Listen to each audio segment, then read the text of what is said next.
ان کو ہر حال میں کرنا ہے، جی چاہے یا نہ چاہے، عقل تسلیم کرے یا نہ کرے، اور جن کاموں سے رکنے کا حکم ہے ان سے ہر حال میں رکنا ہے، چاہے اس میں دنیا کی ترقی ہو یا نہ ہو۔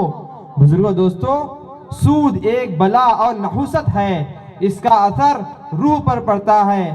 اگر مال جمع کرنے کی خواہش سے سودی لین دین کرے تو طبیعت میں کنجوسی پیدا ہوگی، بخل پیدا ہوگا۔ حدیث میں آیا ہے، البخیل بعید من اللہ، بعید من الناس، بعید من الجنہ، قریب من النار۔ بخل کرنے والا اللہ سے دور، لوگوں سے دور، جنت سے دور، جہنم سے قریب ہوتا ہے۔ سود کھانے سے دل تنگ ہو جاتا ہے، سخت مزاج ہو جاتا ہے، جس کی وجہ سے حق بات سمجھ میں نہیں آتی۔ اگر حق بات سمجھ میں آ بھی گئی تو عمل کی توفیق نہیں ہوگی۔ انسان کے اندر اسی طرح ساری گندگیاں، گندے صفات اور برائیاں پیدا ہوں گی، ظلم پیدا ہوگا، دھوکہ پیدا ہوگا۔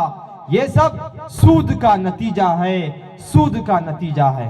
اس کے برعکس اگر مال حلال کمایا تو انسان کے اندر اچھے صفات پیدا ہوں گے، صبر کی صفت پیدا ہوتی ہے، شکر کی صفت پیدا ہوتی ہے، اخلاق پیدا ہوتے ہیں، دینداری میں ترقی ہوتی ہے۔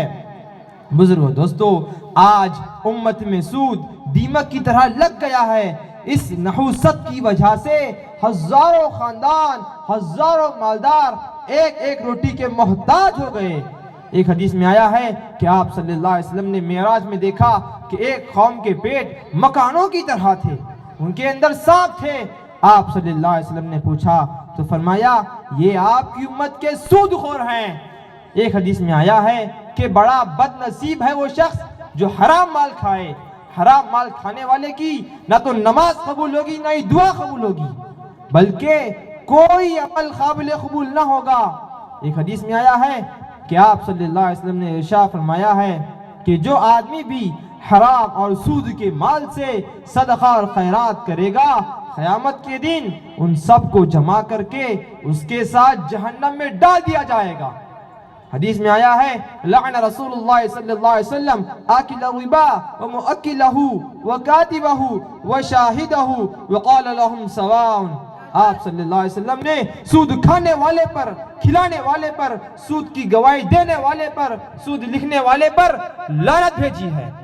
بزرگوں دوستو، اللہ تعالیٰ کے نزدیک سود اتنا بڑا گناہ ہے، اتنا بڑا گناہ ہے کہ شاید شرک کے بعد کوئی گناہ اتنا بڑا نہیں کہ جس کے کرنے والے سے خدا نے جنگ کا اعلان کیا ہو۔